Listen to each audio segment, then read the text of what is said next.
Good morning, my people. My name is Chief Strongblood. I am St. Vincent and the Grenadines' favorite and most hated son. I am the diaspora, which is my people. All in all, it was another beautiful day for a protest, and I enjoyed every moment of my protest. Let me first remind you the front of my sign says, I don't want the white man's money, the white man's woman, the white man's friendship, and all the white man's faith. And the words of my sign says, white man, why have you re-enslaved the African American, the Latinos, etc.?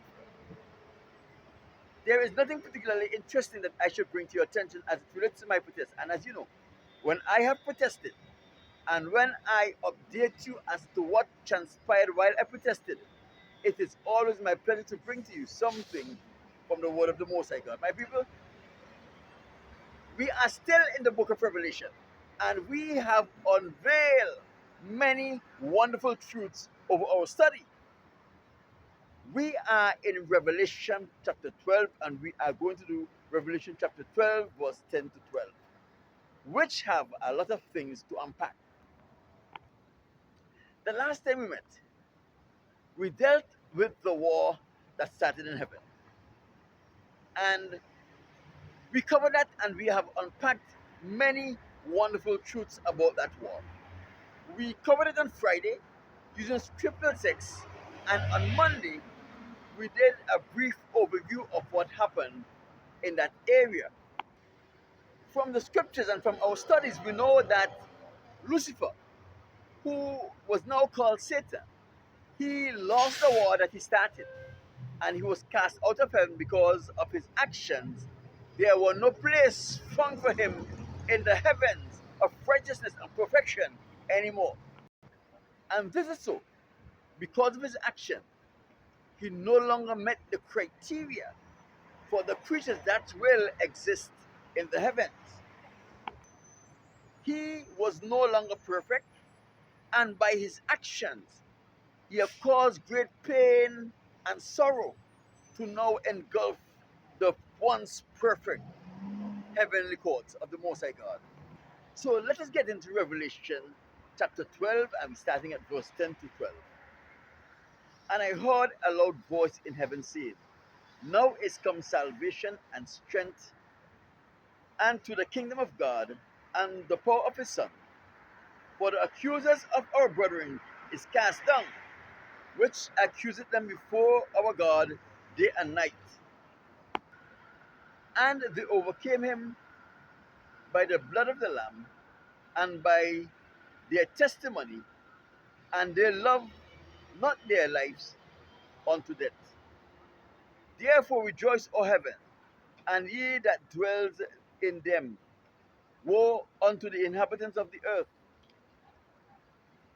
and of the sea, for the devil is cast down, having great wrath, because he know his time is short. Let us discuss what is happening here.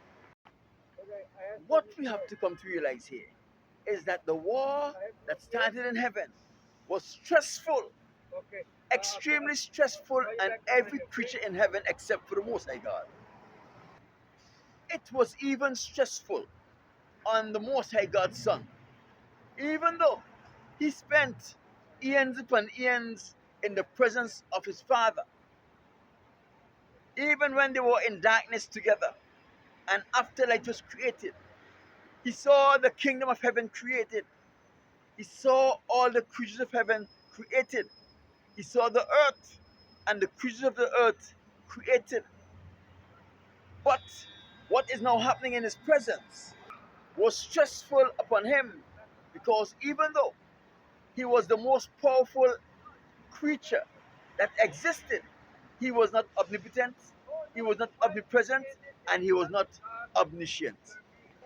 The only one in the heaven that was not stressed about what was happening here is the all-knowing God of creation, because he knew exactly what was going to happen, when it is going to happen, how it was going to happen, and how it is going to be resolved.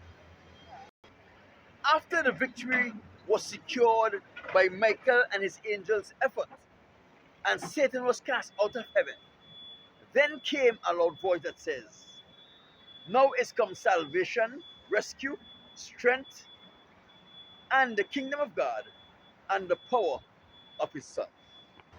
The first part of the message in this loud voice that you hear, that John here heard in heaven, was a declaration that order was restored in heaven. The discontentment and all of the things that came with the discontentment have been erased.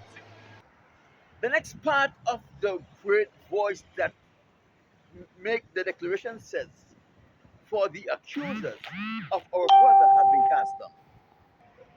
The stress level and the tension was high during the period of great deception that the Satan perpetrated upon the heavens and the heavenly creatures. Now, it was not an easy time.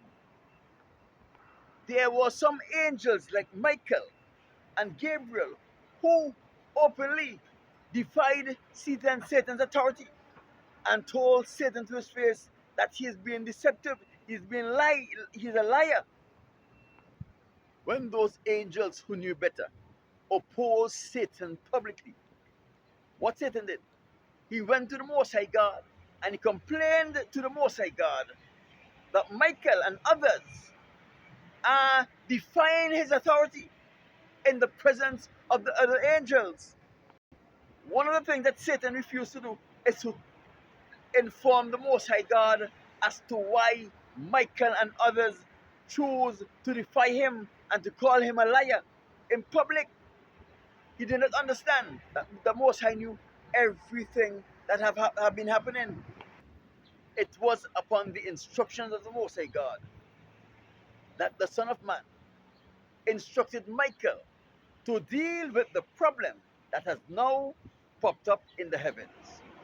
That was the problem of Lucifer, who was now because Satan, to quiet his activities, still his lies, and to cast him out of the heavens. So the Son of Man, the Son of God's first real and meaningful assignment was to oversee the removal of Lucifer and the restoration of harmony in the heavens. And it was on the Most High's instructions that the Son of Man instructed Michael to take charge of the matter that needed to be dealt with.